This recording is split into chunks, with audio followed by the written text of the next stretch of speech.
I'm in the game. I'm in the game.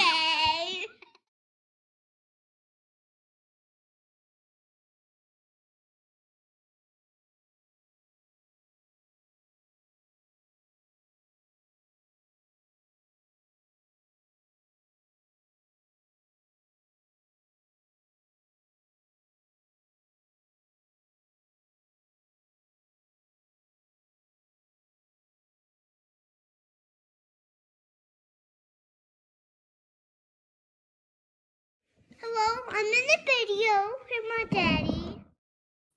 All right, everybody. So this week we're bringing on a group of people, and it's called Way of the Dragon. We're gonna bring on Gil first, and then we're gonna introduce everybody else. This is gonna get a little chaotic. I'm not gonna lie, but we're gonna talk about the things we've been doing every so often. I haven't done them all, so a bunch of these guys have done, I think, most of them. And then what we're gonna be doing in the future. So I will bring Gil on first. What's going on, Gil? Hey everybody, how you doing, Josh? Thanks for having me. So how have you liked the Way of the Dragon so far? I think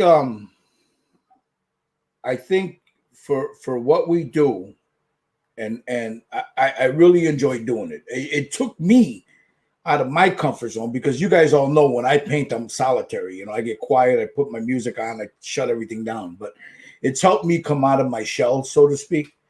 So you know, it for me, it's been enlightening. It's been, you know, I really enjoy doing it. I really do. The thing that I will say, just doing the first couple, and then as we've gone along, the code that you unlocked to everybody has been night and day different for me. I know, at least for me.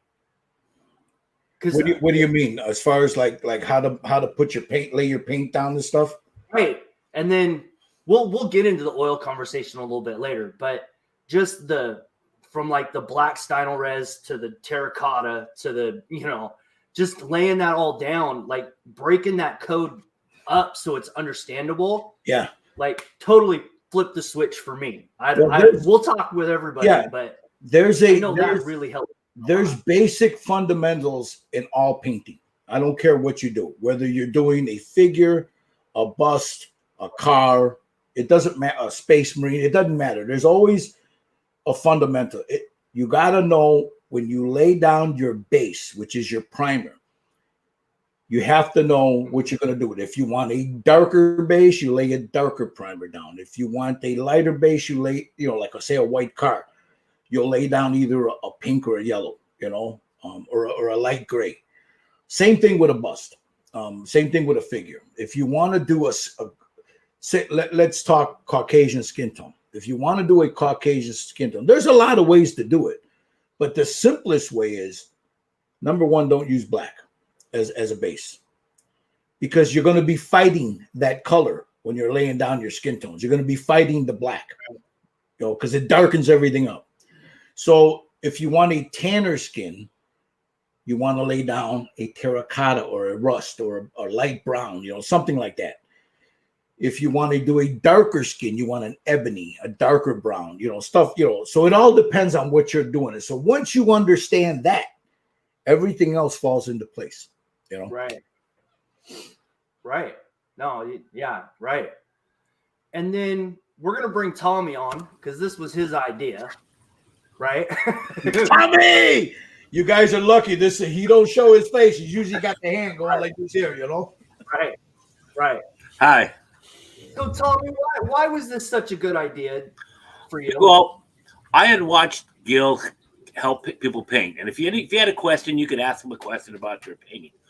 And I wanted to learn how to do face tones, flesh tones, and so I thought, well, because of Mike at 3D, I said, why don't we, through some of these talks at night, why don't we do the same figure? And that way we can all go through the same steps. Gil can show us, okay, we do this, we do this, we do this. And that's how it started. But it was because I wanted to learn more how to do flesh tones. Because, I mean, I know for me, it changed this whole dynamic of how we do things now. and we'll get into what we're going to be doing in the future. But this has been such a great thing. Well, here's the thing, also, Josh, and I don't want this to come off the wrong way to people that do Patreons and stuff like that. There, I had been asked a lot of times to do a Patreon. I don't paint that way, you know. It's hard for one. You know this, Josh. Once I start, Tommy will tell you, and the rest of the guys stuff. Once I start, I don't stop. You know, I could finish something in a few hours or a couple of days. You know, so Patreon for me was not something I wanted to do. Number one. Number two, I enjoy showing people how I do things. Now it's up to you to take it a different. You can find other people and take different techniques from other people, but I'll show you the way I do it, and I'm not going to charge you for it. You know, that was the for me. That was the allure of it. Just help people out. Just here, throw it out there. You take it the way you want. You know, just throw it out there. You might not like the way mine came out, but you might like the way this guy's came out. So you take the basics that I'm showing you and you incorporate it. And we'll show you some guys that are coming in here right now, like Jerry. He does things a little differently than I do. So I learned a few tricks from him, you know, and we'll talk about those in a minute. But the whole concept was giving it back to everyone out there. If people are struggling to get a good skin tone or a good figure or a good paint job, fuck, we'll all learn this together. Throw it out there. We, you know.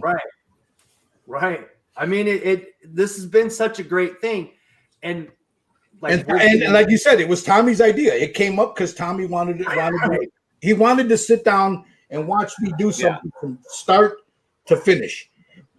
And then the guys all agree, hey, let's do it. And then we'll talk about why it's called the Way of the Dragon. That was, I don't know if it was Tommy or Mike. So they just call it the Way of the Dragon. I'm like, fuck it, okay. You know, that's what we'll do. Right. And we're going to bring a couple more guys on. But Tommy, when you learned this, how much, because you've done a bunch of figures now, how much easier has it been for you? Because I know it's been way easier for me.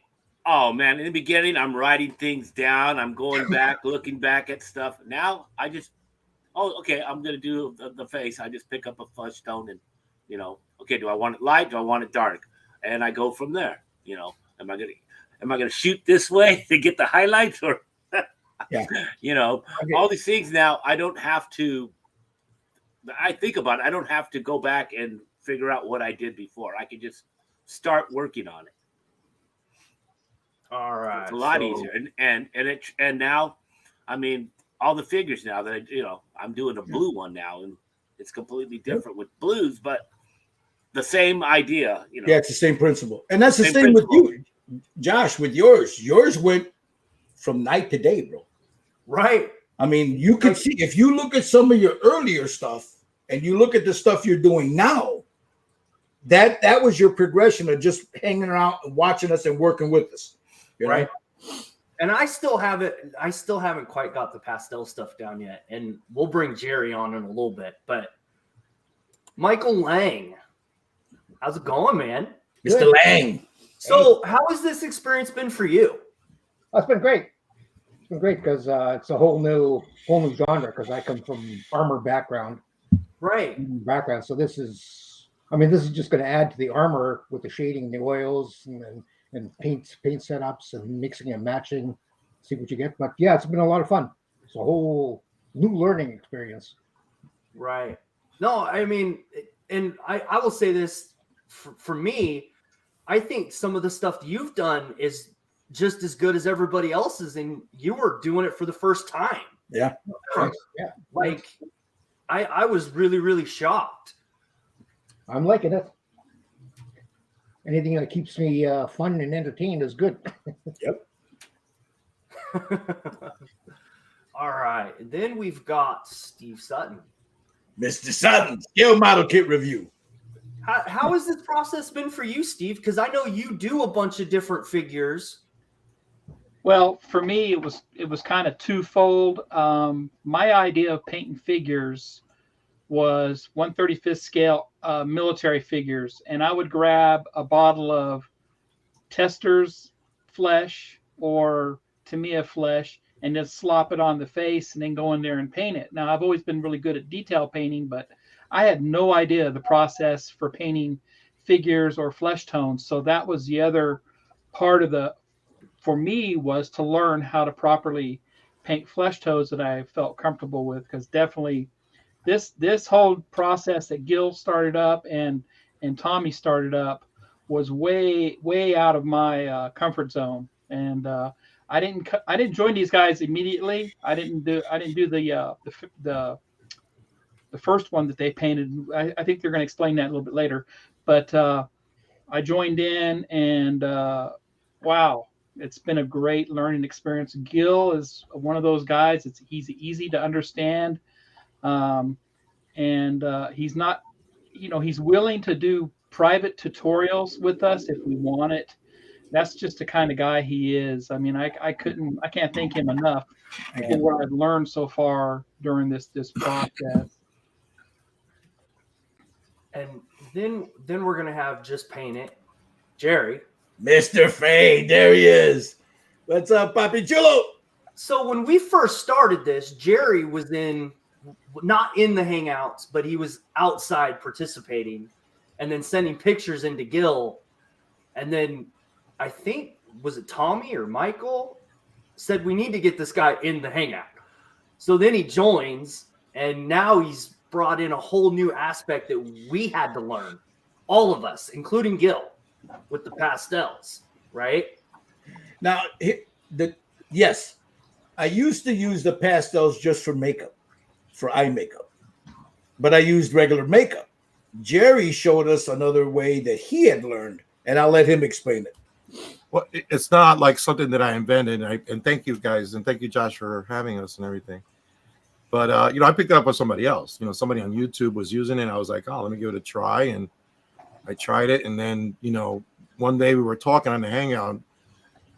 I think I said, hey, try these pastels, and I did a little demo, and everybody was like, let's give it a try, So, and then from there, it just blew up, and we started incorporating into our painting schemes on the on the Way of the Dragon and stuff, which, but I didn't invent it. I just learned it from somebody else. I think it was either Matt Morozic or somebody else there that they was using at one time. And I just, incorporated to mine and then started using it for my technique and stuff. And I liked the results, and, I really, I haven't gone back since I started using it, to be honest. So, but yeah, I started off doing the paint, following you guys on Saturdays, away from I wasn't joining inside with you guys with the group, but then, I joined the Way of the Dragon and everything else. But it's funny that Gil said that he's learning stuff from me, because he's like my mentor. He's the first guy that I watch on how to do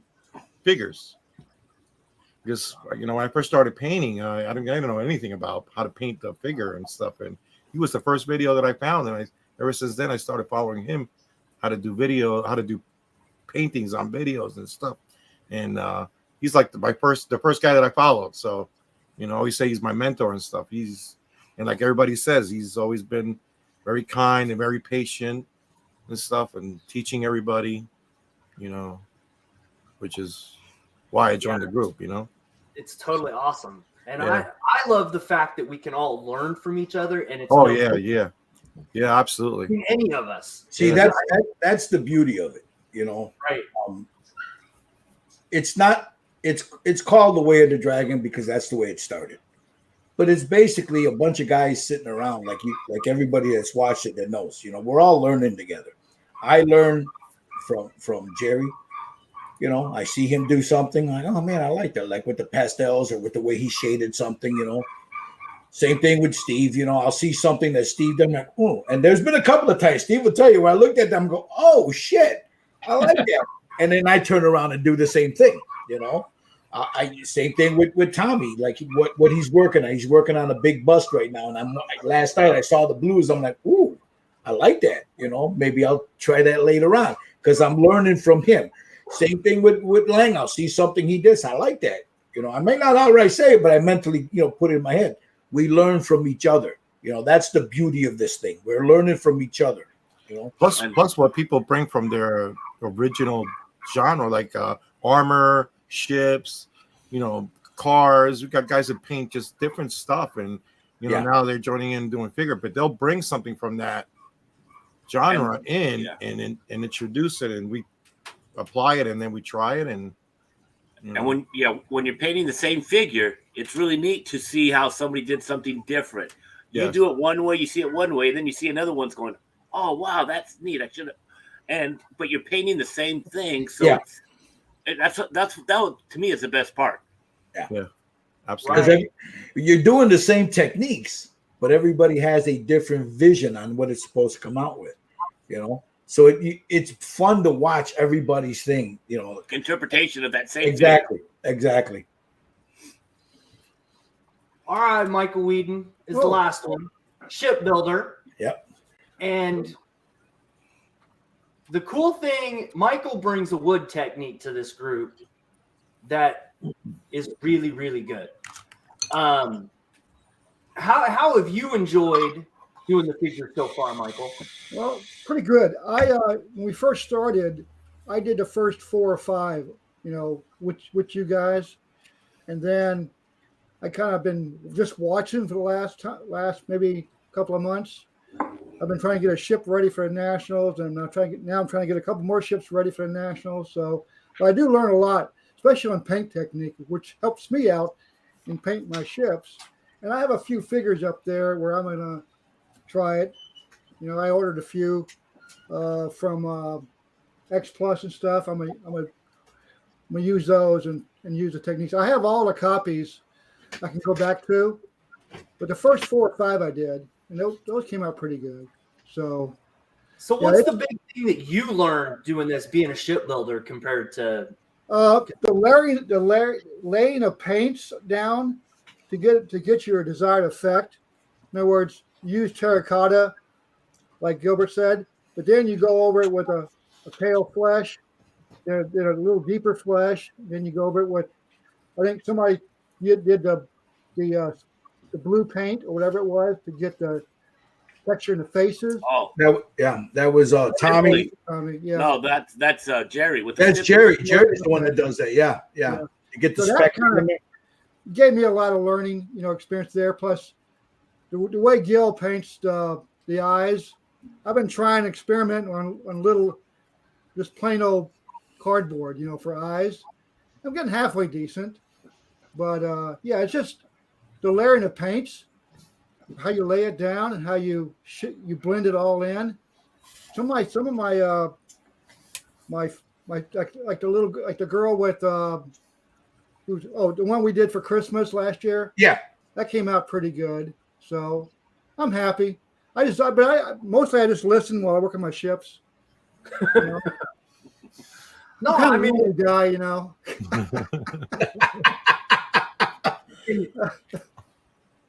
So and we're going to be doing other projects where I think you're going to be teaching one of the classes, right? Yeah, we're going to do the Revell Viking chip. Right now, I'm experimenting with. I do oils. That one right there. Yeah, that's what I'm going to combine oils with acrylics. That way, we don't spend 6 months doing one little tiny ship. So I've been using the pale yellow from Styrene, and that's working pretty good. You put down the oil paint on top of it, dry it with the blow dryer, and then you can go back really fast with the other oils that make it a wood tone. Yeah, that's the way I do it. I just keep drying and going over it, and drying and going over it. Yeah. Right. So I'm working on that right now. So I'm gonna do half the model, then I'll do half with you guys, the other half with you guys. No, that's going to be a cool one. And then the rigging part's gonna be fun. I've actually been trying to look for that kit so I can. Revell shows a very simplified rigging. That's not the way it was rigged. I think Gil has one of my books I sent him. Yeah, and I got tons of books on rigging Viking ships. And we'll go to a simplified version because you need all your back stays and your forward stay and then your side stays. So None of us know anything what you just said. I know that's wrong. But we'll I'm just learn. saying. We were looking into printing little guys to put on the ship and stuff, you know. Yeah, well, yeah, it can get crazy in this group. Yeah. Yeah, the shield. If you want to do the shields, paint them yourself. That's really fun. You Yeah. know. No, that'll be. I look forward to that. I think we're doing that sometime December or January. Or something like Yeah, that. yeah. Yeah. That way, give everybody a chance to get the kit and Yeah. source out what they need and stuff like that. There, yeah. That's true. So far we've done the elf, Medusa, right? Yep. And I'm sure there's ones that I'm gonna miss, but we've done the elf, the Santa's elf or helper. There's the the Spaniard dead guy. Oh, the zombie. skeleton. Yeah, the zombie. Yeah, the Cortez or whatever it is. Yeah. Right. I mean, this one was super cool, and Tommy's turned out really, really good. Yeah, mine broke. I dropped it. But That came out nice, Tommy, too. Yeah. Thanks. but we've done the Danger Girls from Hang. Yeah. Yeah, man, we yeah. still got one left to go on that. Yeah. Yeah, I'm gonna show the parts that I've got put together on that one. We did Rolo. The what? Rolo. Rolo, Rolo, Lagatha. Lagatha. Oh yeah, see, look. Oh, we did the first Chara. Yeah, there's Rolo. We did the Chara. That looks really good, Tom. Yeah. I mean, it's crazy all the figures we've done in a little over a year. Yeah, this is this is the first one we did. I don't know. That's it Yeah, right the now. elf. Yeah. The Beautiful. elf. That's the first one we did. Was this one here. So there's the elf. Right. Here we did the Indian. Here's the Medusa. Well, mine. You know, there's the Medusa. And remember, everybody can see those videos if they go to your live feed Yeah. on your YouTube channel. And then there's the Indian.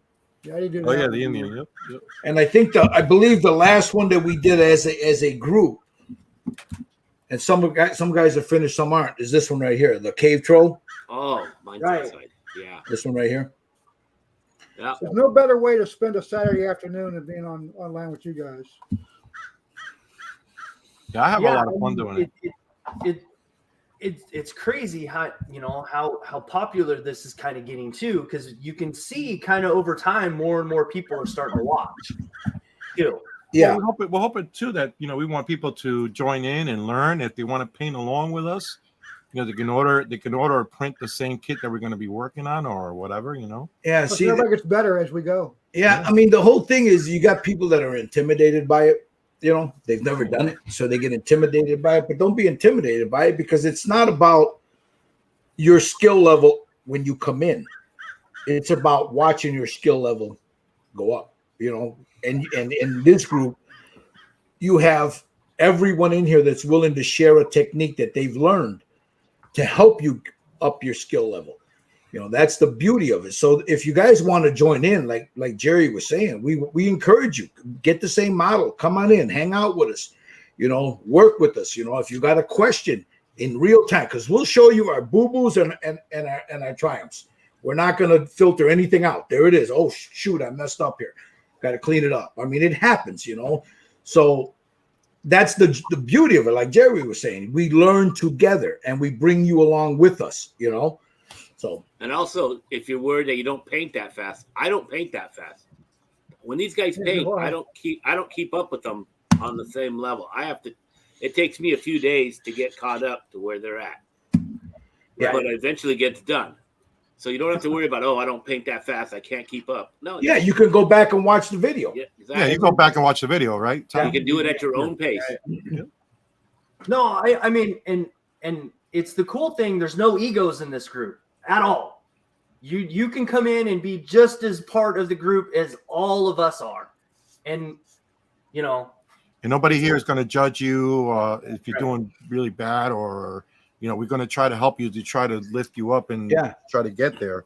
Yeah. We're not going to knock you down or make you embarrass you in any way, or Because that's not what this is about. It's about learning. It's about learning. Yeah, it's about learning. So what's some of the things that you all would like to us to do in the future? That's the question. We got a lot of stuff coming up. Yeah, Right? I mean, when we got We got a backlog of stuff. Yeah. We can always go to my standby, girl with a gun. yeah, Well, yeah. there you go. There's- Girl with the gun.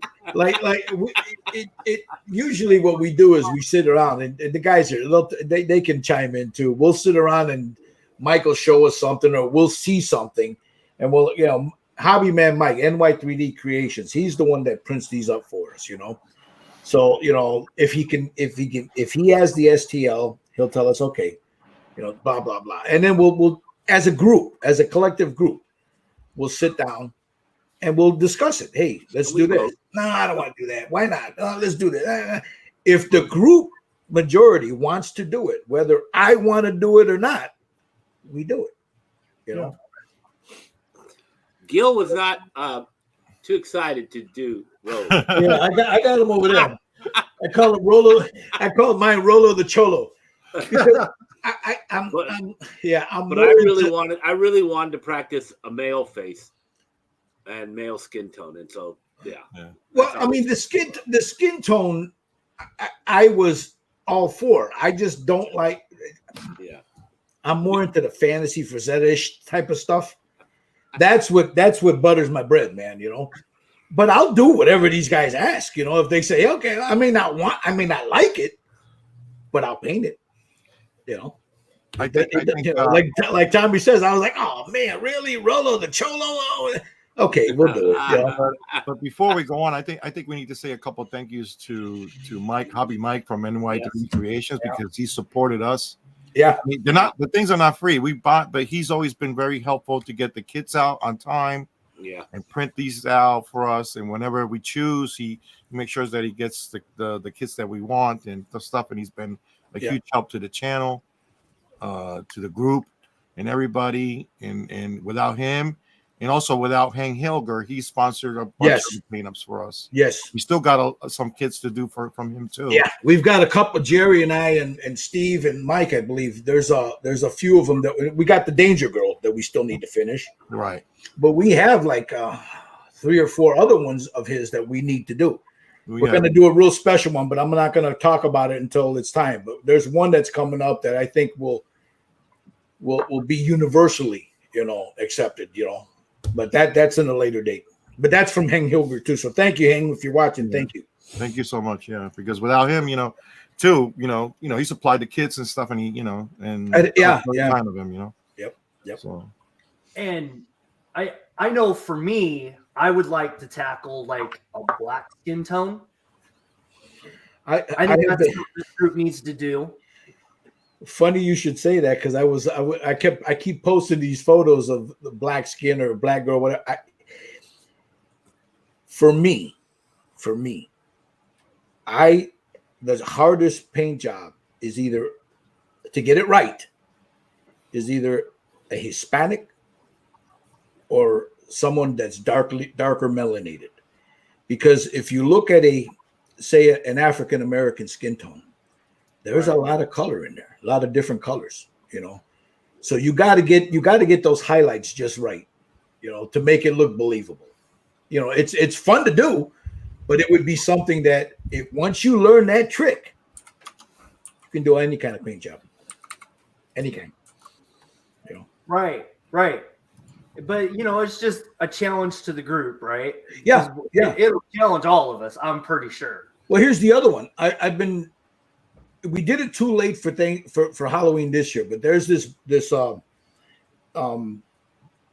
goblin I painted, and it's greens and yellows and browns. But there's like 4 different types of different shades of green in there. There's terracotta in there. There's blue in there. I want to do something like that because I like paint. I don't like the color green, but I like painting the color green because there's so much you can do with it. So much you can highlight with it. Right. But that's something I would like to do later. But like Jerry said, we got a backlog of stuff here, man. It's like, oh God, that we need to catch up on. we got Mad Max. We got that special one that you want to do, then I want to say nothing, but we got that Danger Girl. We got, and we got stuff that we want to print also and paint from Mike. Yeah. So, so we try to be kind of like spread it out a little bit and, do a little bit of this and a little bit of that, try to be, and then, guys got preferences of what they want to paint too. So we got to take those into account, know, and, It's like Tommy was saying, he wanted to do a male skin, and so, okay, let's do it, so because, he wanted to tackle that, male skin is different than a female skin. I mean, if you're doing a female any female, a nice figure, unless you're making her all busted up, has to be flawless, or as flawless as you can get it. A male skin, you can get down and dirty with that, especially if you're doing a Viking. It can be scars and all kinds of shit on it. So excuse my language, all kinds of caca on there. So yeah, you want that female to be like porcelain, you want to be nice. Well, yeah, I mean that's the allure of it, I mean, when you're doing something like that, the allure of it is you're looking at the figure, and you see the skin tone, you're like, yeah, she's pretty, it's nice, unless she's all busted up, which some people do, Yeah, just like that one. Yeah. Yep. So we're going to talk about paint for a second. We all use different types of paint. Gil can go first on what his preference is. My preference, I really, for skin tones, I like using the Pro Acryl, the MRP. They got, for any paint, they got some phenomenal paint, Pro Acryl. I use Citadel. I use Vallejo Model Color. I use the Game Color. Citadel. I've got Reaper paint there. I've got Golden high flow paint. I've got Tamiya. I got rid of a lot of paint because I had. Oh, there's another one. A P3. I like P3 for like teeth and bone. The white Menoth that they have.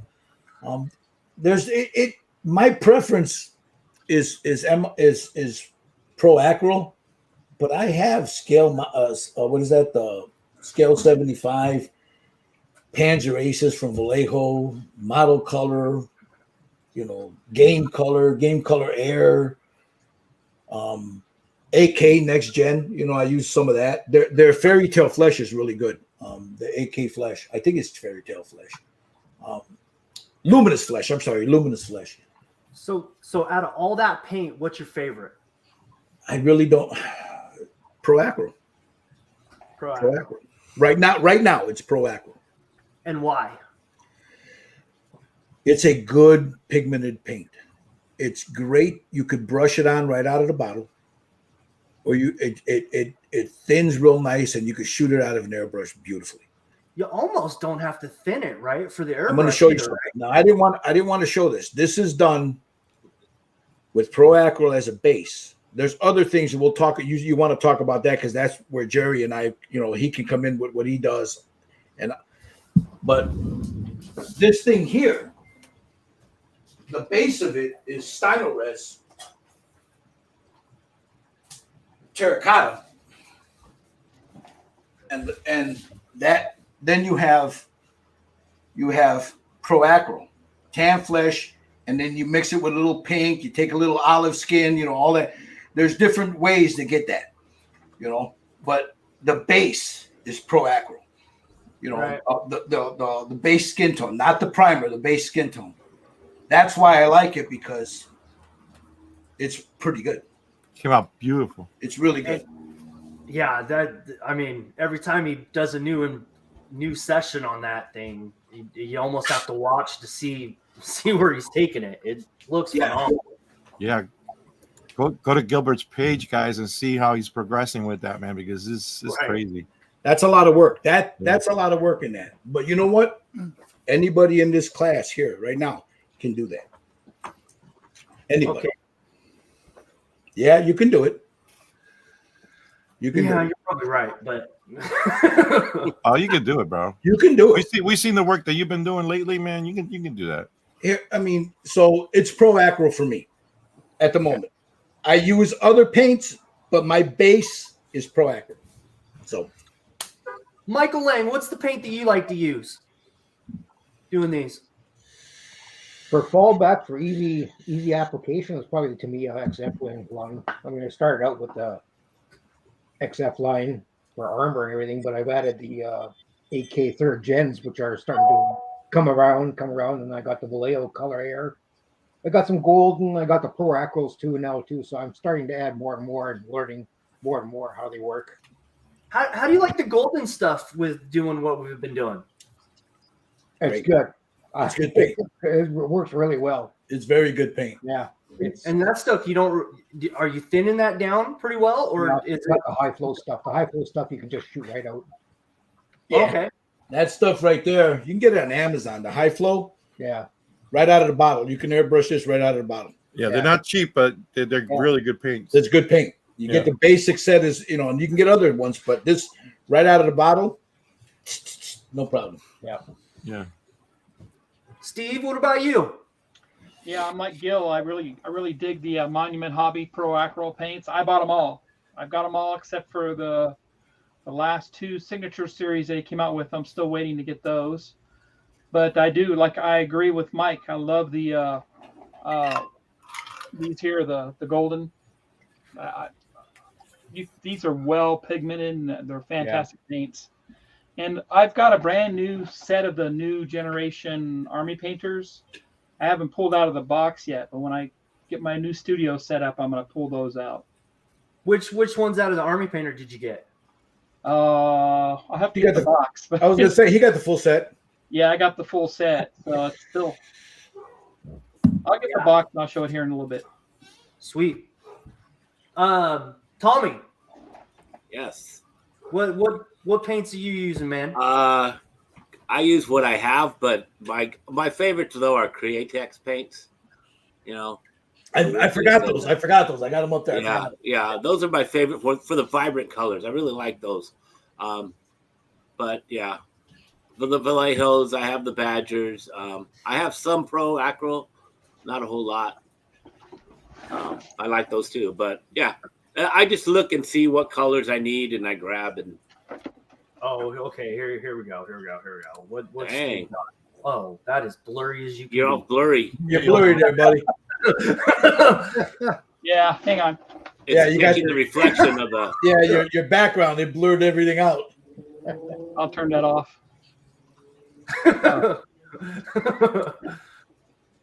There you go. Oh, you got the a big mamma jamma one. Yeah, he got the complete set. Every paint you could ever want. Now, see, I can make fun of him now about all the paints you guys got. I got rid of most of mine. I have most of the colors in that set. There's some good paint in there.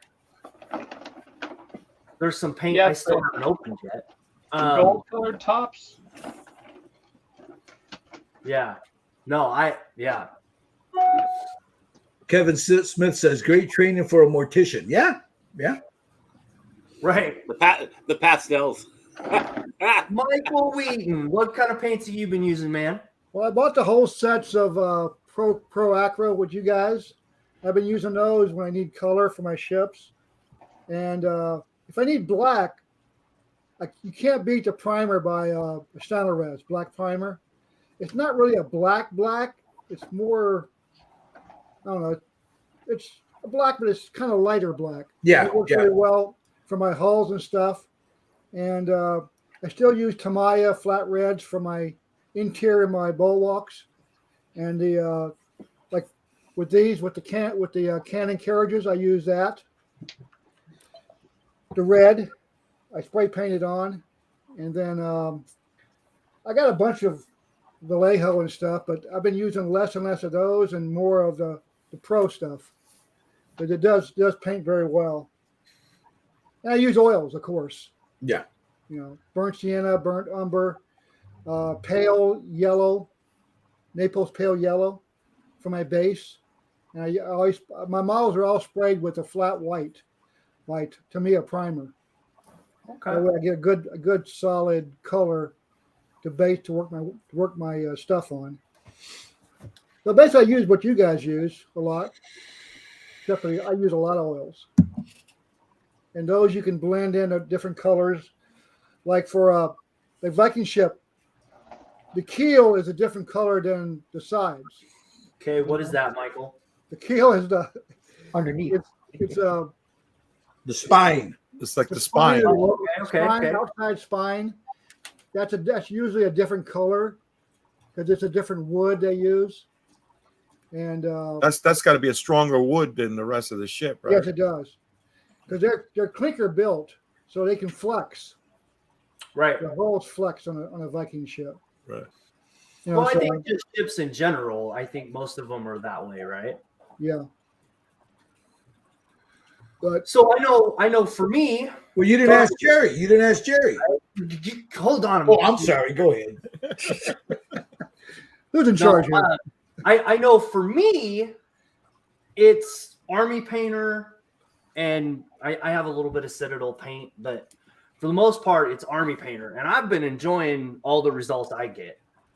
I know some people don't like the paint, but I've found that it's super, super good. Yeah.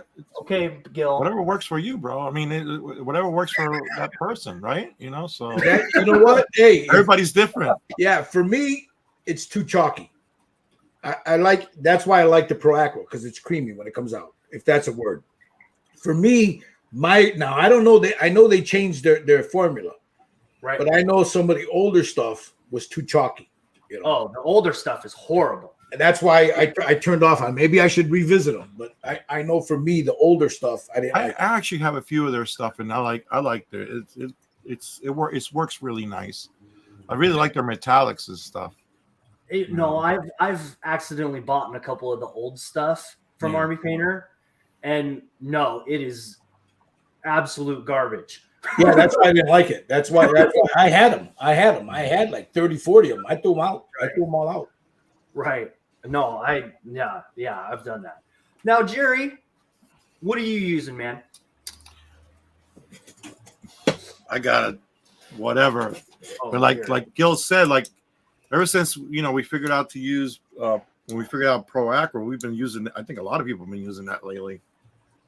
It's really good paint, works really good. A lot of Vallejo. I got Createx. I got Garage Kits US. A lot of inks. Yeah, the Garage Kits US are hard to come by now. So Yeah, they don't. He's got that on hold, the whole production, because he had a problem with the supplier. Don't know if he's going to come back or not, but yeah, if you have them, they're like gold right now. So if he does, there's 7 people that are going to buy a bunch of it. yeah, they're good. They're Yeah, I good know. paints for doing skin tones and stuff. They're great paints. I mean, Yeah, I know. I will. and I really don't want to use them, to be honest with you, because I don't want to run out of them. But but anyway, I mean, Pro Acro's been like the number one for my flesh tones. That's been the number one. But you got Vallejo. Vallejo has the Fairy Flesh set is really good. It's a really good set. If you're looking to get sets and stuff like that, Yeah. that's one good set to get started with, because it covers all the different races or whatever you want to paint. Caucasian, Black, Asian, whatever you want to do, that'll cover all of it. So it's a good startup paint set for if you want to start painting. But the Pro Acro, like he said, it works great as a brush up paint or through the airbrush. And No, I mean I mean, as we all just said, we all use something different. right, So right. there's not a wrong answer to this question. Yeah, I mean, and like some of us, I know me for instance, and there's a few guys in here too.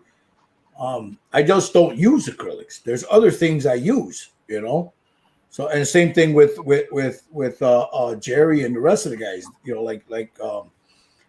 like Wheaton just mentioned, he'll lay down an acrylic base, but there are other and a lacquer, which is I believe the Tamiya out of a rattle pan, but then he goes in with oils, and that opens up a whole new world. That and the pan pastels opens up a whole new world for you, man. Yeah, definitely. So, side note here. Hey, Steve, this guy on the screen, Major Disappointment Model, you need to get him in one of the sessions. Yeah, we need to get him in there. Old Clay there, man. yeah, we need to get Clay in there. Right. You just gotta talk his lingo. Oh, hey, Clay, you gotta get into our. Yeah, you gotta talk that. You gotta talk that helicopter talk to him. You know. Yeah, he's a rotor head. So, Jerry, why are the pastels good for you? All right. They're very heavy pigmented. So, but when I first saw somebody use them and the way he used it, and what it did to the kit that he was painting at that time with the shadows and the highlights, it just freaking blew my mind. I was like, and then, it takes a little practice, to get in there and do stuff. And, you got to make sure when you put it on, you blend it in and things like that. But once you get the hang of it, you can almost do a whole kit with just pastels if you really get into it. That's how heavy pigmented they are. And, but the brand that we use is Pan Pastels. You use any other pastel, a lot of time what happens is when you overspray a clear coat over it, they disappear. Yeah, see, this one, when you spray it, look at Tommy, the collection he has. But this one, when you spray it, for shadows and stuff. Yep. Yeah, look at that. Yeah, I have a whole collection of Tamiya pastels. Yeah, so do I. Yeah. But when you overspray this one, that color and that it stays there, and then once you put that coat on, everything starts to blend in together. The finish is just, I love it. It's an amazing finish, a nice blending, and everything like that. Everything is done in layers. Yeah, that's like Tommy's. That's basically all the shadowing is the pastels. The pastels. Yeah, this is all this stuff, the shadowing and stuff. That's all done with the pastel. Right. And look at the results that you get with something like that, And it's just another tool in your arsenal to try to practice and use. But I think the results are great.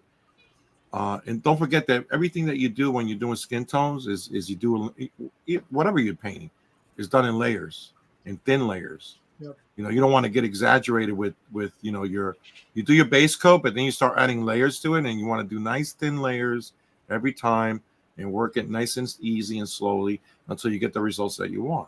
I try to, when I paint certain figures, I like to do the realism, and I go in there and speckle and tint and do all the other stuff. But the pastel work is a really key part of me trying to get that result. Yeah. With the shading and the highlighting. Yeah, like what Steve and I were doing to piggyback off of what Jerry was saying. That skin tone was originally done. I put the pan pastels on there. See the shadows? Yep. But I got a little too, when I shot a matte coat on it, it kind of dulled it down too much. So I went in with oils. But yeah, that's what you can do with pastels. There's something like that. Yeah. You see the shadows like in here and stuff. So Jerry, what's the one thing you can't do with the pastels? Like the one you just ruin a paint job.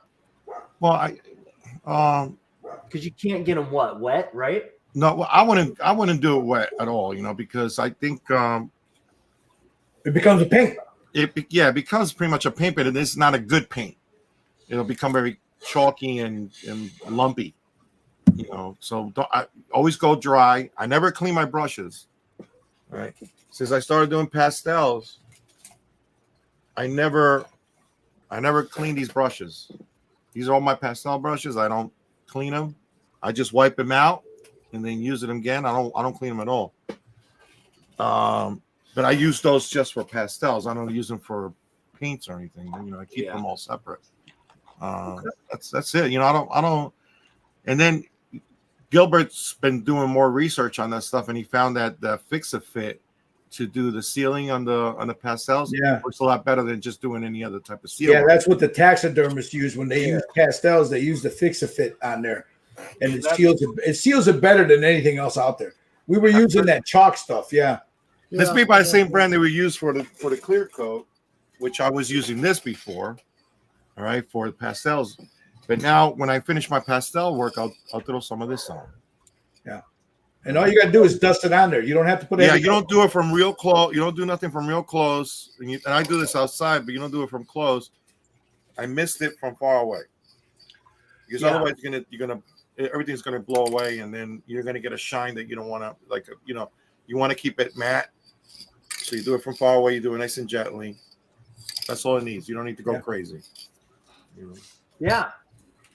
So, Gil, why are oils important in this process? Oils are are one of the first things I learned to do in grade school, and in high school, because I used to do canvases when I was young. I haven't done them in 40 years, but for me, there's nothing better. I mean, even acrylics, there's nothing better than a blend with oils. And the reason is oils take longer to dry. You can lay a coat of oil down, and then you can start feathering it real nice, So for me, oils is something that I'm comfortable with. I'm using pan pastels also. So what I've come to do now is I'll use the pastels, and then in certain areas I'll come in with my oils. But I'm primarily an acrylic ink and oil guy. That's primarily where my skill set is at. I just, for me, the oils work. I'm more comfortable with using oils than I am with pan pastels. I'm getting better with the pastels. I use them in certain areas, but I always go to my oils. And I know there's people out there. Oh, I don't like the oils because they take too long to dry.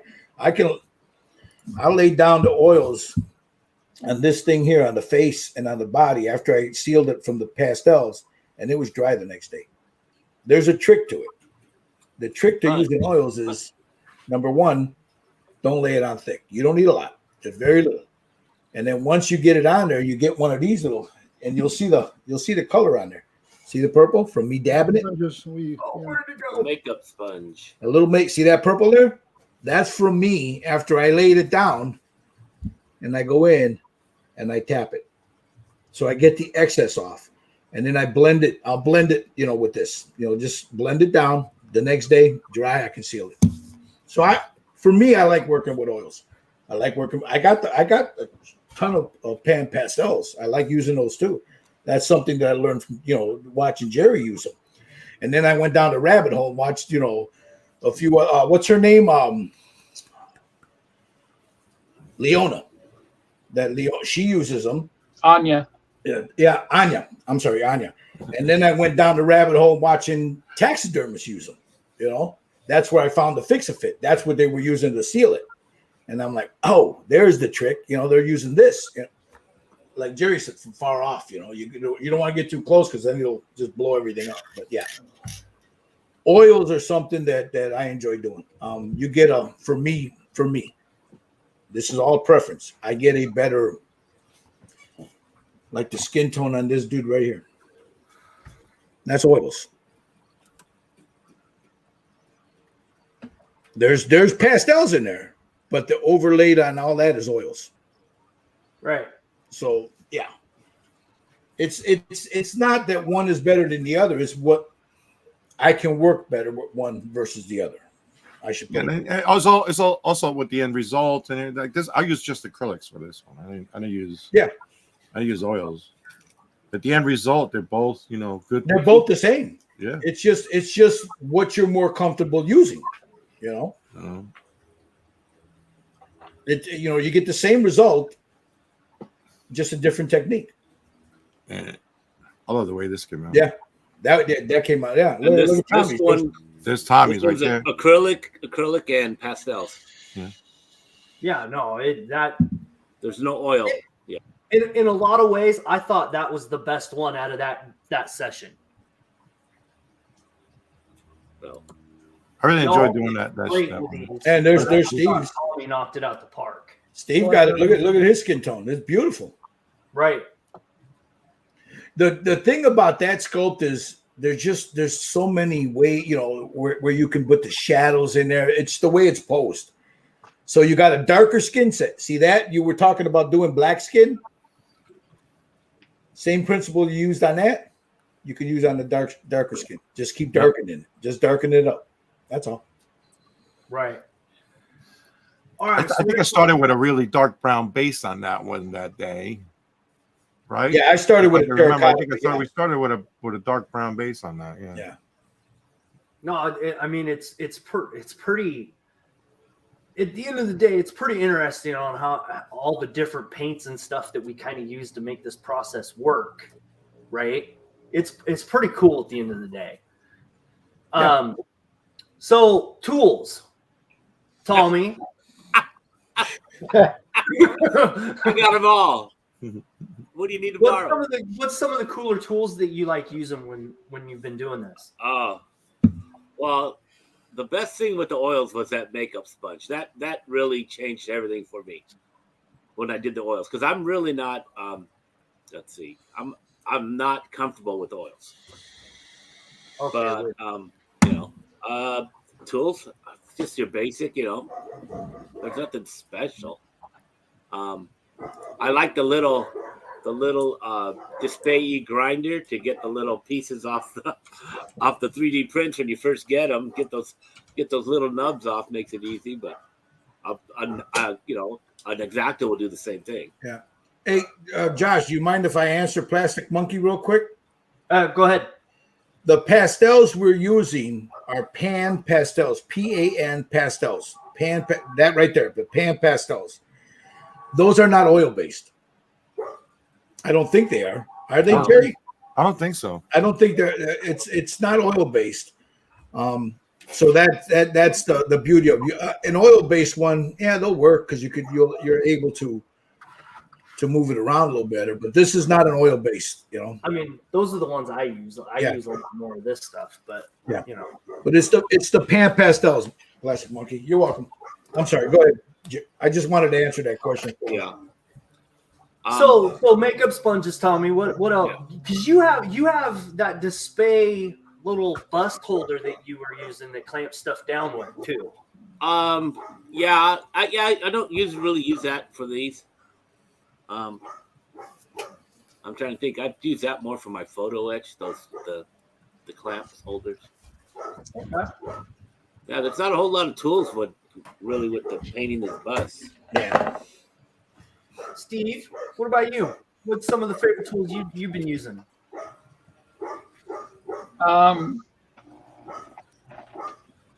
Basically everything that I've learned from Gil, using the makeup sponges, airbrushes. Using my go-to airbrush right now are the Sotar 2020 for detail painting, and then the Patriot 105 for overall painting. And just learn about paintbrushes too. Different types of. You don't have to use really expensive paintbrushes to do this work. You can if you want, but you don't need to. And specialized. What do you call it? Dry brushes that are out there and such. So.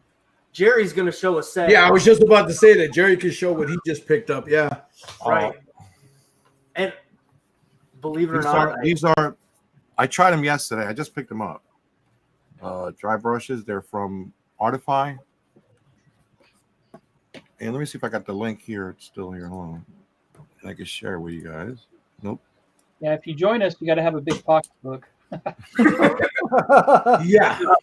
The shopping networks. Yeah, but hold on. So I picked these up yesterday. I'll put a link up here when as soon as I get done. But the set of 5 dry brushes, and I got the Artist Opus. I got a bunch of different ones.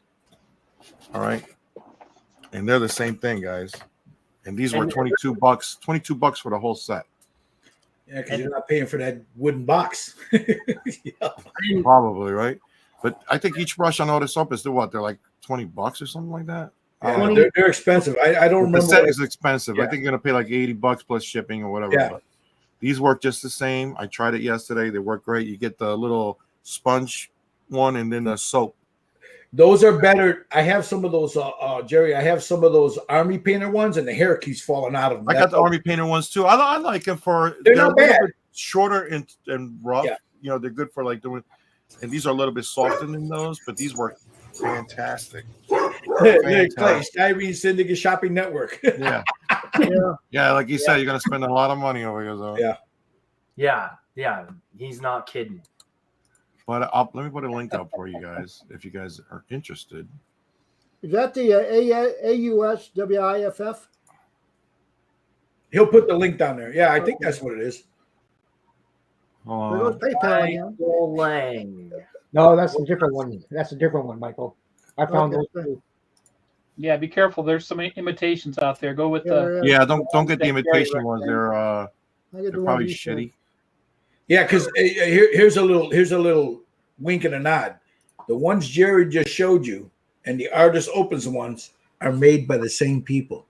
So you want to get the ones that Jerry showed you for $22 because they're made just as good as the ones from. Yeah, they're running a sale right now. It's $22. I think it's like what is it, like 30% off or something like that. I'm Yeah, not they're sure. normally like $30. Yeah, but like, yeah. So if you go in there, get them now because they're $22. Even at $30, you're still saving what, 100? Yeah, but you're saving like 50 bucks. Yeah, I mean, it's 24% off right now. that's not bad. all right. Now, what were you talking about, Steve? Your tools? Oh, no, I'm done. Oh, I'm sorry. I'm sorry. I thought we cut you off, and Josh is probably like, "Shut up, people. Let him finish." No, we're all right. Michael Lang, what's some of the cool tools that you've gotten to use? Well, there's the old two-sided tape on the bottom of a bottle. That's the greatest tool ever. Yeah, I know that's pretty cool. So that's the thing that hold me up. And yeah, no, I'm the same as the other guys pretty much. I got my store-bought brushes, nothing expensive. Well, what he's wearing now, the little visors, so you can see better. We got some really nice ones too, real lightweight ones. You guys are using. Yeah, I'll show those when my time comes up. But I got them right here. So yeah. Michael Wheaton, what's some of the favorite stuff you like using with oils? I mix my oils a little bit. If I want to do it, mostly I use 3 basic colors. The pale yellow, Naples yellow. On top of that, I'll put burnt umber, wipe really thick, wipe it all off. That gives me in the crevices and stuff, I wipe it off, it leaves it dark. And then I go with burnt sienna. But sometimes I'll mix black or a dark brown with that for different shadow effects on the boat. And with oils, you can or like red, right? For the red color, right? You can with the oils, you can go down and use like a little black and mixed with a little burnt sienna and make little streaks down where water is coming off the deck in the sculpers. That works really well. And but I've found out over the years just different techniques of using the oils to give you different colors. You can put oil on, put it over with a little bit of a different oil color, and then wipe it away a little bit. I learned this technique back in the 70s when I was ever heard of the Master Modelers Club? Yeah. Yeah. The little patch they give you. Mm-hmm. Well, one of their is that monogram or they gave you, huh? Revell or monogram? It was I think it was Revell. I have the patch here somewhere. I still got it after 50 years. But they put a little booklet out how to use oils to simulate wood. Well, I kind of modified that and used it on my first ship I did to put in for the Nationals in Atlanta. And they told me, well, you can't enter the ship. I go, why? They said, we don't accept wooden models here. That was in the old days when it had to be like 85% plastic or something. I go, whoops, this is plastic.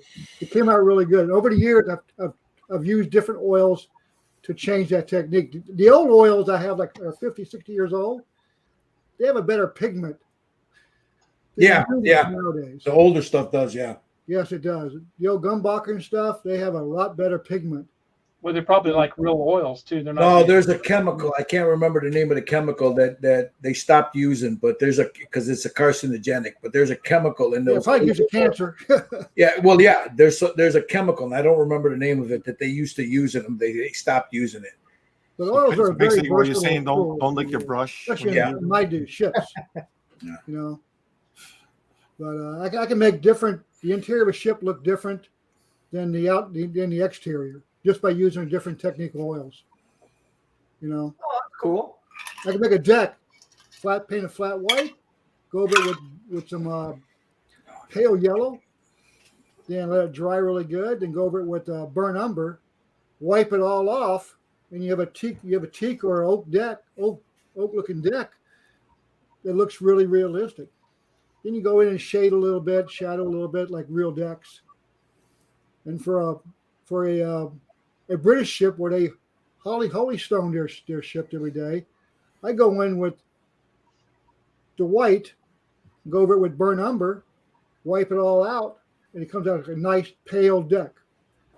So oils are great for me anyway. But I've been using them for 60 years, so. And you get a great effect for your. I mean, your the wood on your ships, man, they come out beautiful, man. The way I don't seal them, because oils age really well. Right.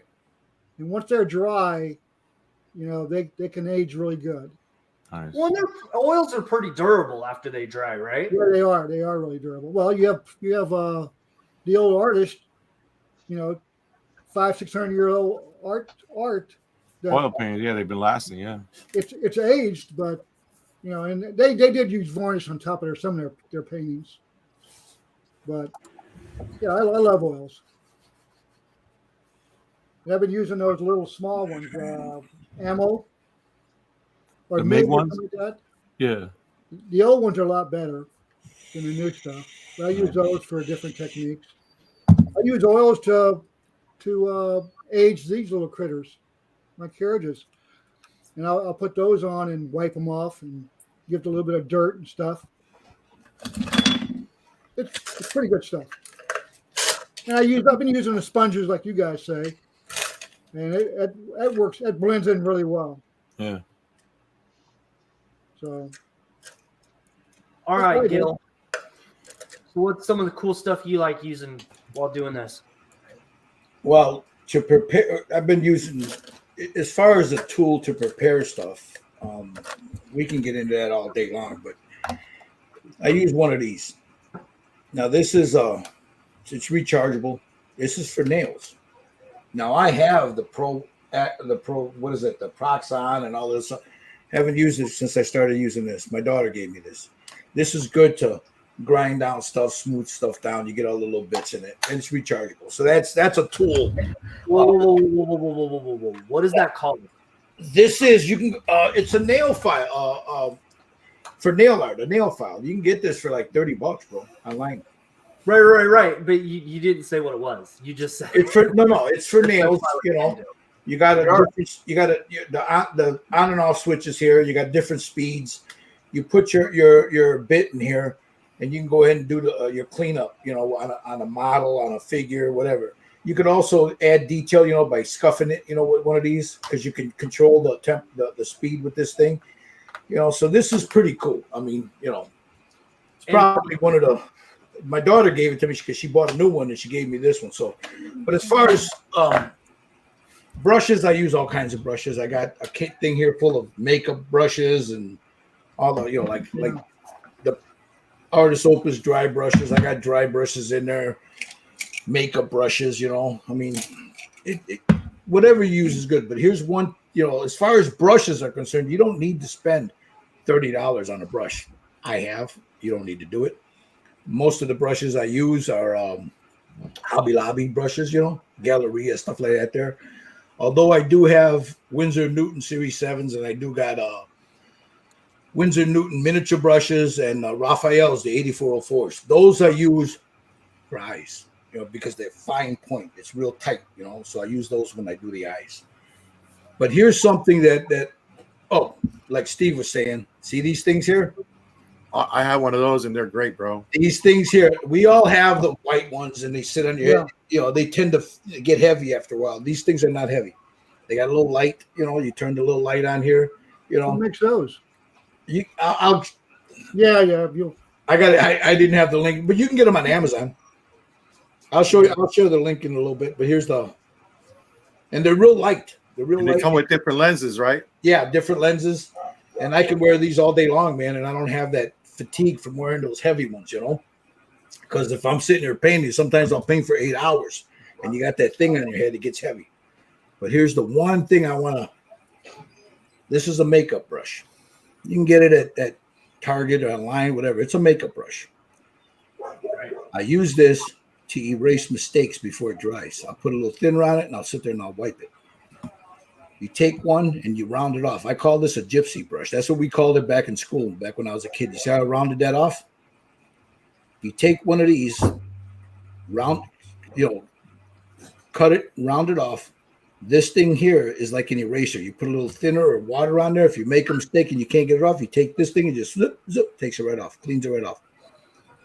It's a little brush. You can use any brush for it, but this is the brush I use for it. It's this right here. It's a makeup brush.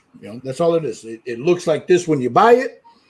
I trimmed it down to that, and there's my gypsy brushes. This is invaluable, especially if you make a mistake and you're trying to clean it up. This will do it. Makeup brush, makeup sponges. Those are invaluable when you're using pastels, when you're using other stuff. The other brushes sponges are good with pastels are these, And the cool thing with the couple things he just showed is you can get those at the dollar store. Yeah, you can get them at the dollar store. They don't cost too much. You go to the dollar store, you pick them up, you spend $1 for whatever. These things here, they're little sponges, makeup sponges. These are great. This one here is great with the pastels or the oils when you're trying to smooth things out. This one's good when you make a mistake. You just wet it and go in there and clean it up. And of course, Q-tips. But brushes, whatever you want to at least have one or two good ones, especially if you're doing eyes or you're painting the teeth or whatever. You want to have a couple of good ones, but you don't have to break the bank. You go to Hobby Lobby or Michael's or whatever, online, whatever, pick them up, man. You need a good liner. Those are those King Art ones that these things here, they're cheap. These things right here. Put a point on that. Yeah, no, I went and got a bunch of those. What are they? Nikon? Yeah, the ones that we use. I use the. Yeah, they come in a little container. I shared the link on the Styrene Syndicate. These things right here. Right. Yeah, those are good. They're not bad. Brushes are good too. The Zem. Yeah, they're not bad. They're pretty They're good. not expensive. You could just, you won't get mad if you mess up one of those brushes. That's the whole point of it, because like Jerry just said, I got brushes here, man, that I've spent. I mean, one brush alone, that's a Winsor Newton, that's probably worth about $30. I probably in about 3-4 brushes, all these I paid for them, and I got 3 brushes that are worth more than everything that's in here. So do I use them? Yes. Do I use them a lot? No. I don't use my Winsor Newtons on oils. I use them on acrylics. Although you can use them on oils. I don't use them on oils. But yeah, I mean, that's it. I mean, if anything, just get yourself some good brushes. A couple of good, like what Jerry just showed you, those dry brushes, a couple of good dry brushes. You don't want a dry brush on paper towel. You want to get a piece of cardboard or something textured.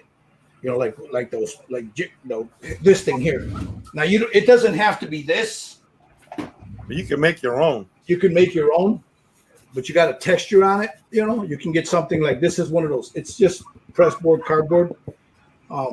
It's textured. This is great for dry brushing. Just drop some glue, and make a texture. Yeah, you can make your own. You can use a piece of cardboard or a piece of like this woody stuff. I don't know. It's pressboard, but this is not something you want. Yeah. This is not something. There you go. This is not something you want to do with dry brushing. It's good for something small, but if you're doing a lot of dry brushing and you want to do a nice highlight, paper towel is not good because you pull the fibers off the towel, it gets on your brush, and then it gets clumped up. So when you go put it on, it looks chalky. Well, and you're taking all the paint out of it too. For the most part, you're pulling all the moisture out of the paint is what you're doing. Right. You don't want to do that. You want to leave some moisture in there so it'll lay down smooth. But yeah. And we talk about this in the hangouts all the time, guys. So if you guys anybody watching, if you want to join us, man, we do a hangout every Friday. Every now and then we'll throw one up on a Saturday. But on a Friday, we're all in there and we're all talking about either what we bought or what we've seen or a technique we found. And it's not dominated by one personality. It's everybody. Everybody's voice is equal there, So, which reminds me, congratulations, Josh, on your win at the thing with your silver, bro. Hey, thanks, man. So the one thing Gil didn't talk about is that white light that's near his head. How important is lighting? Oh, dude. To what we do. You don't want lighting is very important for any painting because you want to be able to see the color. If you've got an old light bulb and it's kind of yellowish, you're not actually seeing the color. It's dulling it down. It's tricking your eye into something. Like a fluorescent, like a bad fluorescent. Yeah. It just makes it look like shit. Excuse my language. But in front of me, there's one there and there's this one. And then I have this guy that sits off the side that's got a daylight bulb in there. So when I'm painting, the overhead light is off. Although there's daylight brushes, I don't want that light coming from this way. So I usually angle these in a way where I've got shadows and stuff. But I can, I'll put this like this way and this one is facing this way and then this one's over like this. It's hard on my eyes, but I want to see through the color, if that makes any sense. It makes sense, right, Jerry? You want to see through the color. Yeah. You want to see the actual color you're laying down. But if you're painting in layers, you want to be able to see through the color so you can judge the layers you're laying down. And the best lighting of all is outside light. Oh, yeah. I take my stuff outside all the time.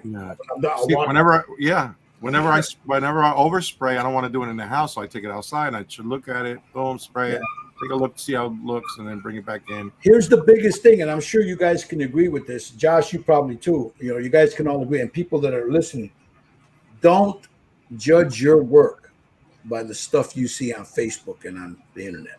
Nope. A lot of that stuff has been heavily filtered, heavily lighted.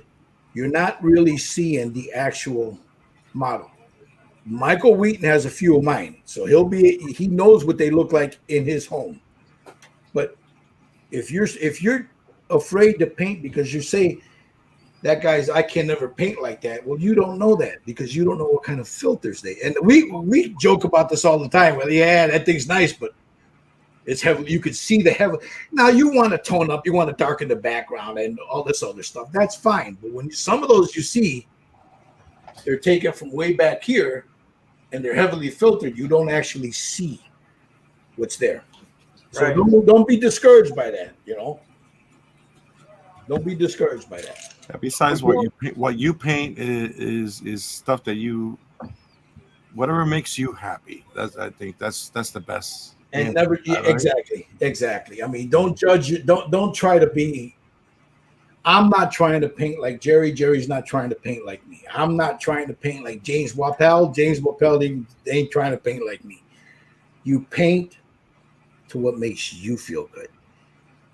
Like Tommy was saying earlier, we all paint the same figure and it comes out differently. Why? Because we all see things differently. The color we see is different than what I see a blue. Tommy sees a different shade of blue. Jerry sees a different shade of green. I see a different shade of green. So we had a big argument on that. The last figure that we painted. Jerry didn't see green. Yeah, I didn't see green at all.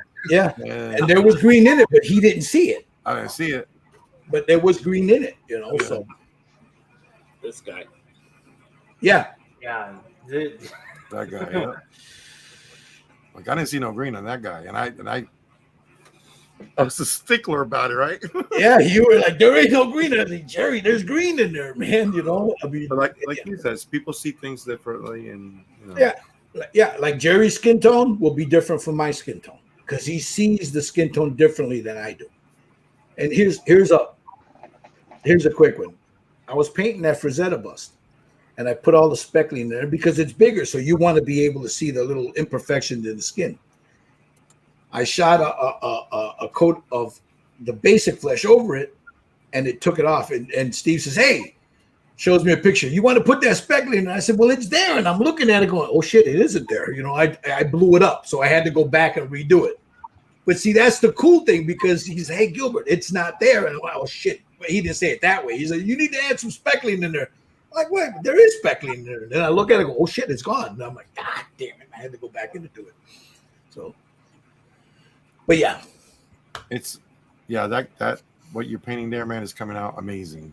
You know, the Frazetta bus is looking really good. I think that's probably, I'll be honest, that's probably the best thing I've painted so far. Well, speaking of Blackheart models, he's had a big sale starting tonight. Yeah, for Halloween, yeah. Tonight, yeah. Yeah. What does Gary Red the Wind say? I agree with Gil. Yeah, that's the only comment you read. Do we have a? Well, I've been reading them all. I read the one from last week. I've been reading. No. I've been reading them. I just saw it pop up. So No, I agree with Gil. That's all he said. Sorry, the Lady Hawk here. We need to see if we can get her in there and paint. Yeah. It doesn't matter, male, female, young or old. We don't care. Lady Hawk, I'm curious to see what kit she used. Yeah, we don't care, Lady Hawk. If you want to come hang out with us, just join us. Join the Facebook page. It's Red Dragon Model with Styrene Syndicate. We put the link up every Friday. Come in, man. I mean, some of the we can get a little crazy, but we're not rude crazy, if you know what I mean. Yeah. You know. So, Well, Steve had his daughter paint with us. Yeah, his daughter would to say that we've had Steve's daughter. She did an awesome job on that one. I know. I was like, maybe she needs to be teaching the class. Yeah. Hopefully, I can get her back into it. She just moved into her new home to her, so Oh my she's happy God. to be a homeowner now. But hey, Josh, you've been asking us questions. Let's ask you a question. Hey, Howard. Well, okay. So before we get to that part, is there anything anybody wants to bring up? No, I think we've covered it all on this. We covered a lot. And the big thing is there's more to come. Like I want to see us do a car interior. You know, like well, we were talking about that for a while. This Casper is going to do one. Right. One Yeah, with with us, Andres, right? we were talking about doing a car. Yeah, I don't know where that. Well, you know what Well, I mean? I would like to mention about Hobby Mike. So just can't thank him enough for what he does for us. ny3dcreations.com. This guy here has probably got some of the best prints out there. He takes his craft very serious. You get a quality piece from the guy. You know, he's not good. He's reasonable. You know, because I've seen some of these same busts go for double what he sells them for. You know, he's reasonable and he takes his craft, and he does custom work. So. You know, and he's one of the originals. I think he is the first one that started doing this a few years back, and then you know he's the original guy that started with the as far as a business, you know. Right. You got to make sure he eats healthy and sees his doctor every once in a while. No, that could be said for all of us, bro. Yes, that's true. That's true. You know, but yeah. Bunch of old farts. But Hey, Howard, how you doing? He's always improving his product, and you can see it every time. Yeah, like yesterday, he every showed time us I get a something new that Gil's print. going to be painting soon, and that thing I am. There he is. I am the original. Hey, Mikey. There he is. I I am. am the original. But with all bullshit aside, guys, the man has gone over and above. You know, helping us out with this stuff, and we drive him nuts when we're throwing ideas that he'll just he's mute his camera, disappears. Especially when I say, "Hey, Mike, what about?" Oh shit, he knows I'm getting ready to ask him something. But the one you're painting now for my daughter. you don't want me to show that, do you? No. But he did. It don't matter. She can't see it. But he did a great job of putting files together and taking them apart and stuff, and then. Yeah. I mean, there's a lot. Exactly what I needed. Yeah, it's time intensive. It really is. But like Jerry and Steve have said, the man has gone overboard to help us out with this. You know, we like what he does. He does great stuff, man. I mean, yeah, I could go out and get some from other stuff. But you know what? You know, at the end of the day, I know what I'm getting from the man. You know, absolutely. I know what he's a friend. I support he's a friend. I support again. Not just so everybody out there is clear. Like Jerry hit on this, we pay for these things. You know, It's not like he's doing this out of, because he's trying to push his business. We go to him and ask him to print these things for us, and he accommodates us. So, but his prices are reasonable, guys. They're reasonable. So and check them out. talking about prices, I put the comment up here. Gary is over in the UK, and this is the comment he has. Yeah, there it is right there. Quality stuff, doesn't charge silly money either, even to ship to me. I mean, that says a lot, right? I'm surprised that Gary could even understand what Gil was saying. So With Chicago accent. I'm from Chicago. Chicago. All right. Anything else? I think you covered it all. Now it's time to ask you questions. All right. This is going to be interesting.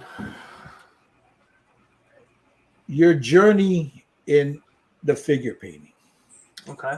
What would you say it is now versus what it was before you started sitting in with us?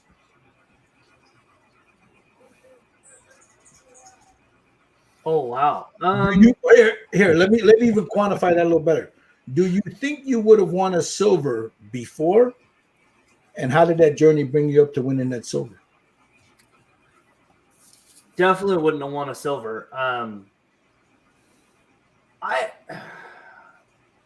It's kind of hard to explain, like the material stuff. I would do fairly good at that. At least I think. It's the skin tone that really, really made it better for me. Because I would just do take the simple. Oh, I don't have one out here. We'll say the light elf flesh, right, from Army Painter or Pro Acryl, and I would just do the one color and be done. And that's not really realistic flesh tone, right? Because you shine a flashlight in someone's face, you're not seeing just one color, you're seeing three. Yeah. Right? I mean, that's kind of, and I just dumbfounded until I started following you guys and doing this. That's the best answer I have for that. It's not, but like I said, once kind of that code was unlocked for me, it was like night and day different. Because, there's the elf here. This is the one I won silver with. That came out great. That's nice, yeah. And that's the first one we did. Yeah. And it's not, there's still parts of that face that are a little off for me, but it still looks awesome.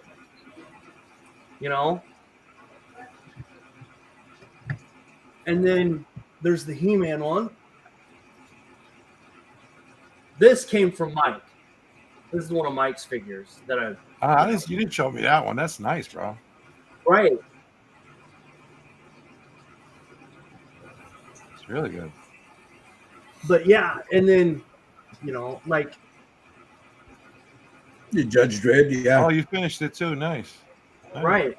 But the skin tone looks better. But like I was saying, the material stuff I can do really, really well because I've been working at it even before we started doing the whole class things and Power of Grace, Paul. That's funny. But yeah, I don't know. That's kind of what I thought. Or what I think anyway. Okay. Now, would you recommend people to do stuff like this? Oh yeah. Okay, so here's my thing. Figure painting has so many techniques you got to use, right? That goes, and it's not, you can take it to the interior of a car, weathering of a tank,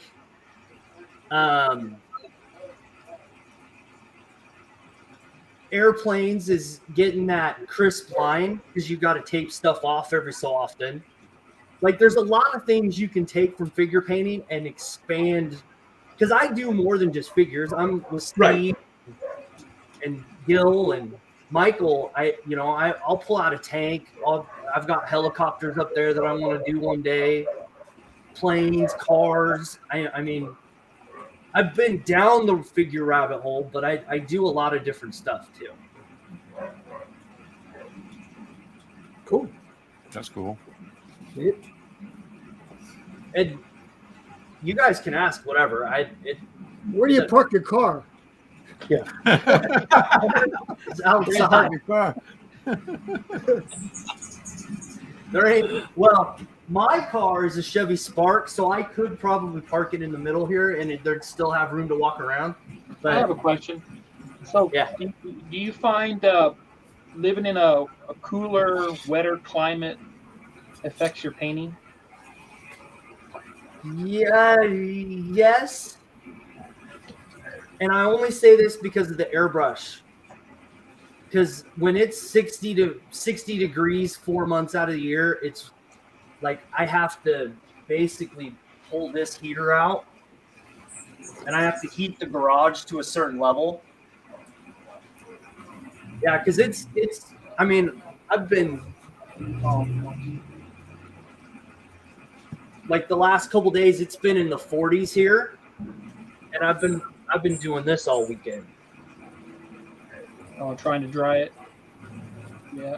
I clear coated it this morning. But yeah, I mean, I painted and clear coated that last night and this morning. But I had to put the heater out here just to get it up to 70 degrees. It's almost like you might need a dehydrator or something. Yeah. I have one sitting over there. It's running right now. Dehumidifier. Yeah. Yeah. Okay. Not answering that, Mike. I don't care. Commando. He's commando. I was gonna say, who Who wears cut your hair?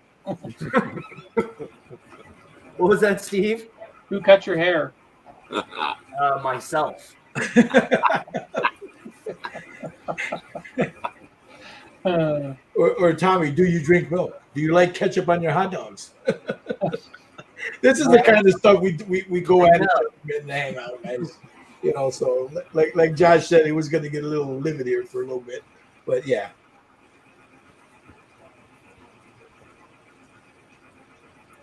What's a Grey Knight hero? What's a Gray? That must be a Warhammer thing. Yeah, it is. That and believe it or not, if this guy I think should join us in one of these sessions. Go for it. He's got his own YouTube channel. He's got great stuff on it. Right. He's super talented. Absolutely. Mike, I use that exercise equipment at least 3 times a week. Otherwise, I'd be 400 pounds. You run an air filter in your garage? No. Okay. I wouldn't run in here, but I just a small space. But does it get really, really cold by you, Josh? Does it get like below like freezing and stuff? So there's probably January, February. It's in the 30s. All right. That's barbecue weather. Yeah, we're in the sub 30s here. Minus 30. Like this morning, it was 42 out here in the garage. Yeah. Oh, that's the time you go to the beach, man. Go swimming. I know. Like Lang's like, yeah, man, it's beach weather. Yeah, the guys from Canada's like We're 32. still wearing that's like- shorts in Iowa. At 40.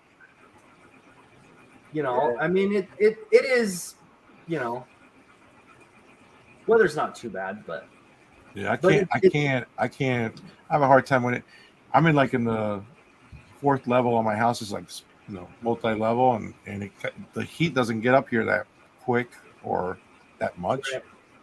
So I can't print during the winter. And painting gets a little, you know, you gotta just do it during the day. I can't do it during the night, that kind of thing.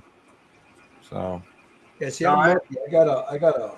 This is a converted garage. I got an attacher, but this, you know, we made it into an apartment for my mother-in-law before she passed, and you know, I got good ventilation here. The heat, you know, I got 2 humidifiers, one on the furnace and then one on the floor here. yeah. So it usually stays about 72 degrees in here all year round.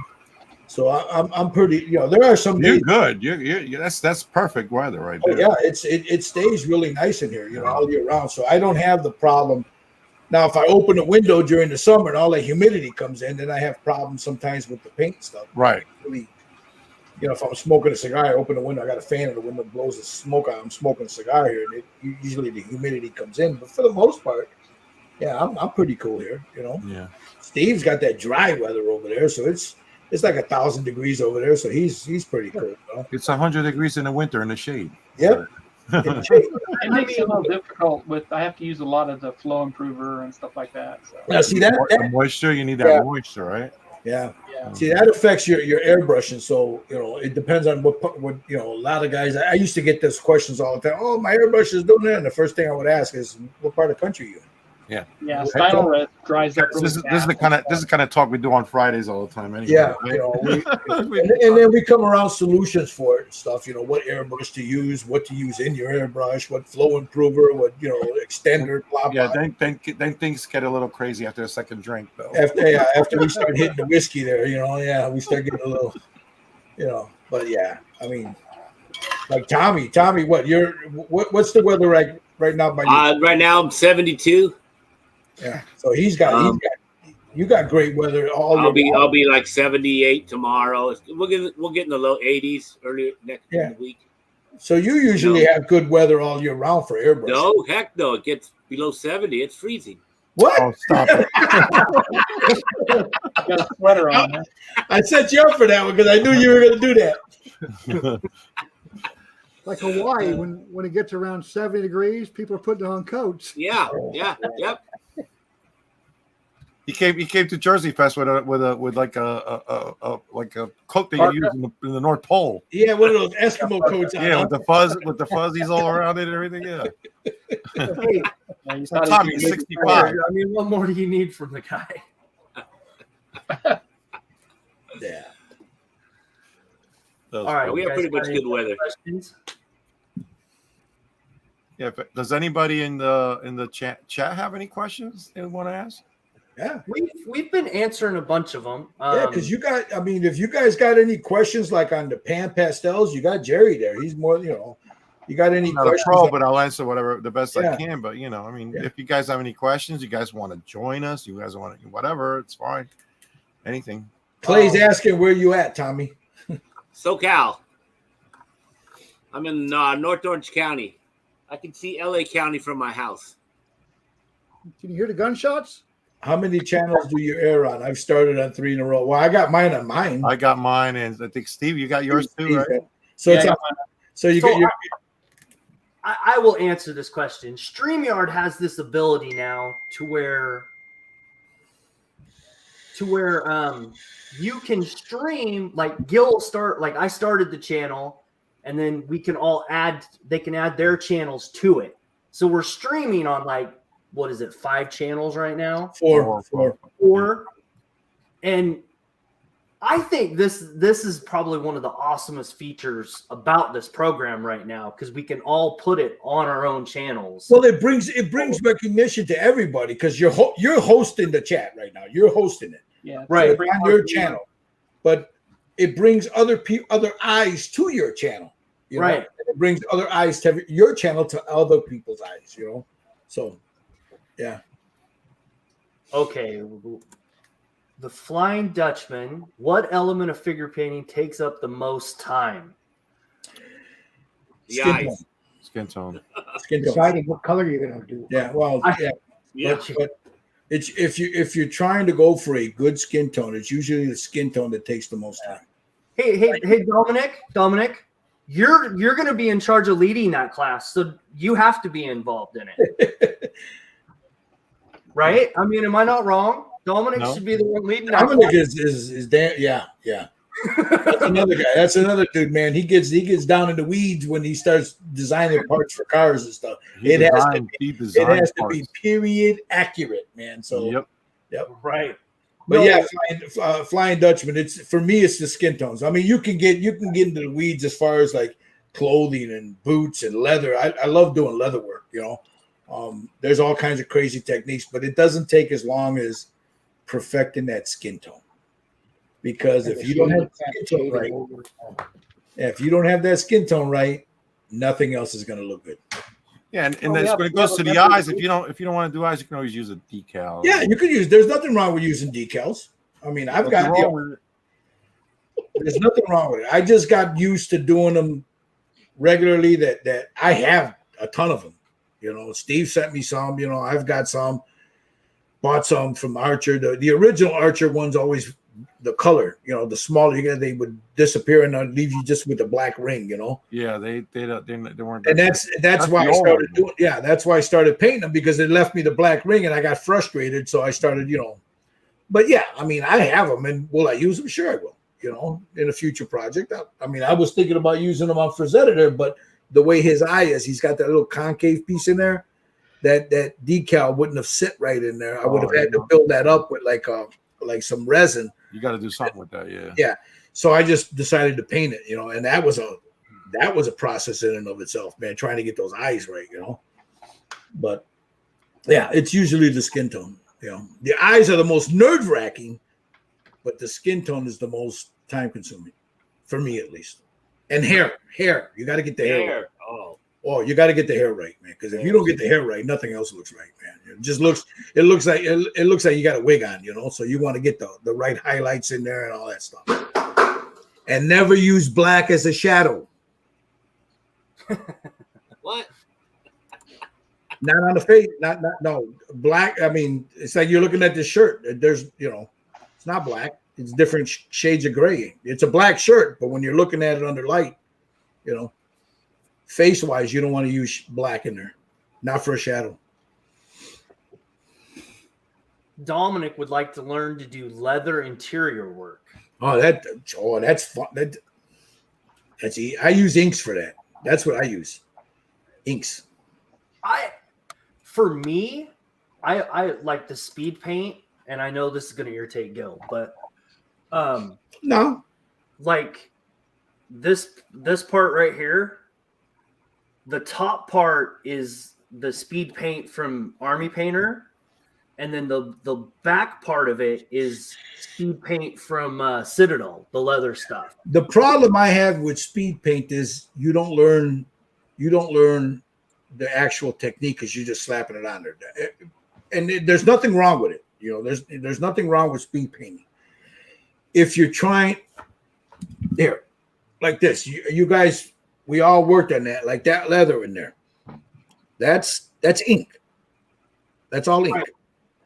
You know, same thing with the back there. That's ink. You can do is if you take your time and stipple it and just, you know, blend it, stipple it, blend it, you can do some amazing work with it. You know, there's nothing wrong with speed painting. It's just that technique has been around since they started painting, so it's nothing new. Somebody just called it, what do they call it now, the slap chop or slap painting or whatever they call it. That technique has been around forever, man. You know, look at Jerry's.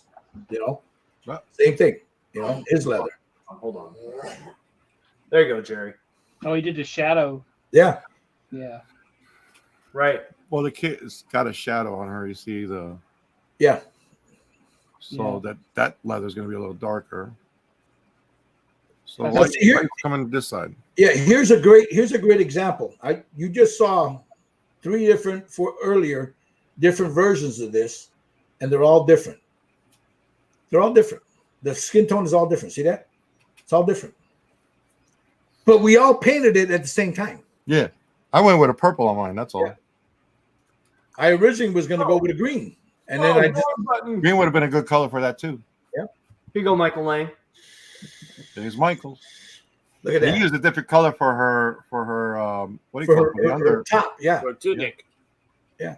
But we all did it the same. We all started out with the same principle. It's just we all took it a different way.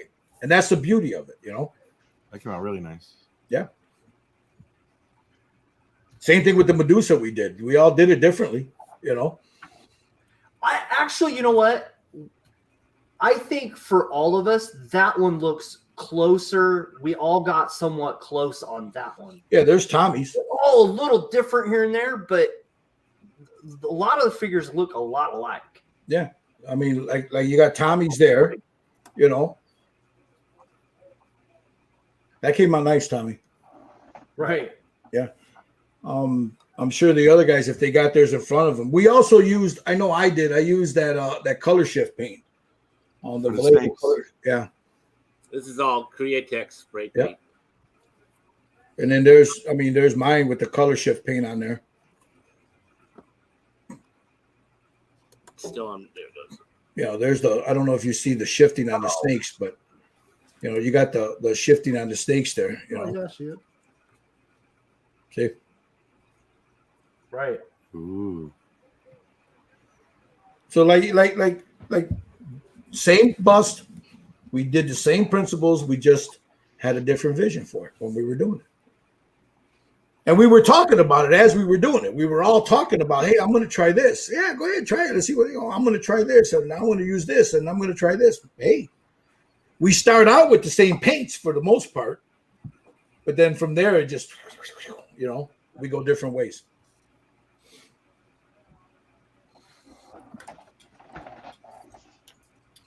All right, guys. You have anything else you want to ask? No, just check out Scale Model Kit Review. You know, Steve Sutton. Check out Jerry Frage, Just Paint It. You know, of course, if you guys are if somebody's watching from later on and they see Josh's page, make sure you hit the like, subscribe button. You know, help them out. Rise Dam Designs. And of course, you know, I always say, come hang out with me, Red Dragon Model Works, you know. So there's been a bunch of people watching in the chat, and I'm really encouraging people to join us. That's what I'm going to leave with. There's never going to be, it's going to be free flowing. We're going to help you. It's like we've been talking about the whole hour and 45 minutes so far. There's just come and have fun. That's all we're basically doing at the end of the day too. It's all about improving each other is what it is. And in the process, we cut up, we have fun, you know, we talk about each other, you know, we see how our families are doing, you know, and what we're doing in life and stuff. But, you know, it's just a group. Everybody's welcome, you know. You know, occasionally you get the occasional idiot, but, you know, we deal with that real quickly as a group, you know. But yeah, we just laugh at them. Yeah, for the most part, you know, I mean, everybody's welcome. You know, just join Red Dragon Model Works, Styrene Syndicate.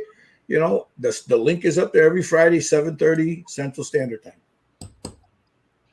I'm a good example of that. I was away from the group for a long time because life was getting in the way with me, with my job and, you know, personal life and all that. But when I came back, it was like I never left. So. Yeah, now he became a gigolo and he's got time now, you know? Yeah. Yeah, no, it's super awesome. So I'm going to end this, and then I'll talk to you guys in a minute, okay? All right, brother. All right, thanks, guys. Thank you. Thank you all for watching. Thank you.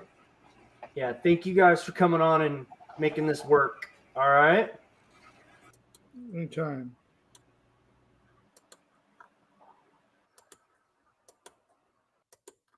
All right, everybody. So that was today's episode. And there's going to be a sad announcement now.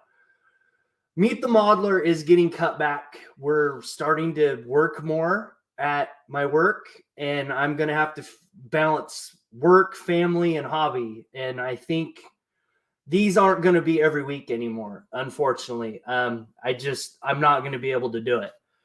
But more group sessions I would like to try to do. So if I reach out, we're going to try to bring a bunch of people on, have conversations about like paint, you know, that kind of stuff. I'd like to get some people that have like products to come on here, but I just don't have enough subscribers and they're not willing to, how I was told, waste their time on a channel with that little subscribers. So it is what it is, but I will see you guys next time. Bye.